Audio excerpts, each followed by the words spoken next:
5 தக்காளி, ஒரு பெரிய வெங்காயம் இதை பொடியாக நறுக்கிட்டு ஒரு கடாயை வச்சு கொஞ்சம் எண்ணெய் விட்டு இந்த நறுக்கி வச்சதையும் கொஞ்சம் கருவேப்பிலையும் கொஞ்சம் உப்பும் போட்டு லேசாக வதக்கி ஆற வச்சு மிக்சியில் அடித்து வச்சுக்கணும்.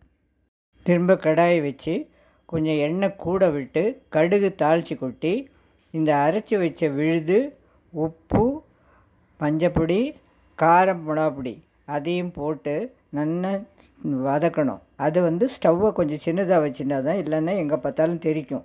இது நல்லா அழகாக சுருண்டு வந்துடும், ஜாம் மாட்டம் இருக்கும். இதை ஸ்டோர் பண்ணி வச்சுருந்தா எவ்வளோ நாள் ஆனாலும் கெட்டு போகாது.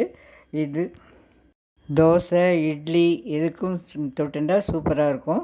சமயத்தில் சாதத்துக்கு வேறு சாம்பார்லாம் ஒன்றும் பண்ணனாலும் இதை போட்டு பிசைஞ்சு சாப்பிட்டாக அப்பளத்தெல்லாம் தொட்டு சாப்பிட்டா சூப்பராக இருக்கும்.